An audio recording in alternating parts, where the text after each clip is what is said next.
Okay.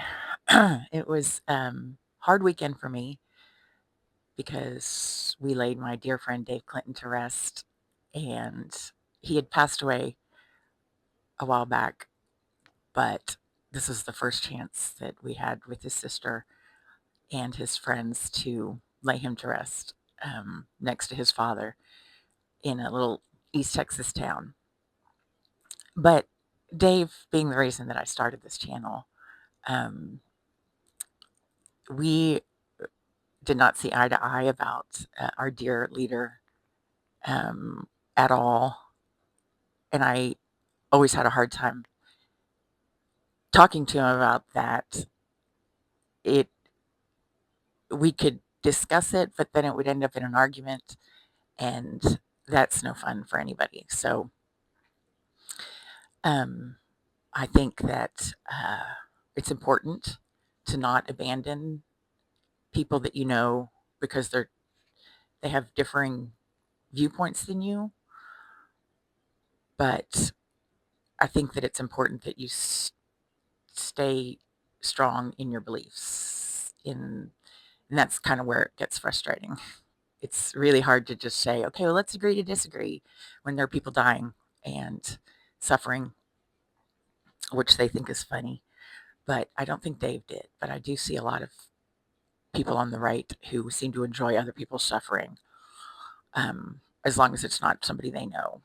But I saw something that really, really pissed me off.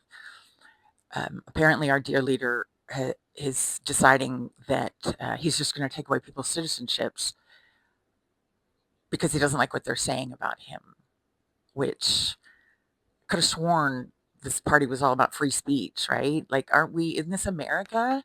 Isn't this where we're allowed to have opinions that differ from the dear leader's opinion, and we get to say it out loud, and we don't get thrown in jail, and we don't have our citizenship revoked? What is that? If you're born here in America, if my citizenship were revoked, what, what, what? You're going to deport me to where? I, and it just amazes me that people are okay with this. And then I just watched Brian Taylor Cohen.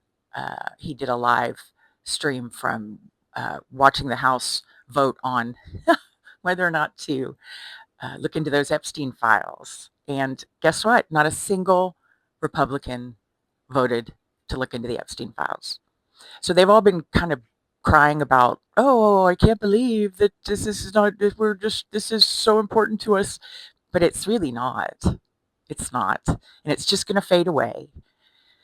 And it is kind of insulting to victims of sexual abuse, childhood sexual abuse.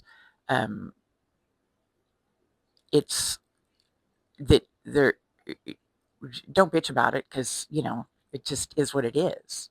That's just what happens. That's what I was told. It's ridiculous. It makes you feel like you're not important except for your sexuality. That's where all of this comes from. I mean, I just can't believe that they're going to look at their voters with a straight face and expect to be reelected. Of course, I just don't get I don't get it. Somebody help me understand.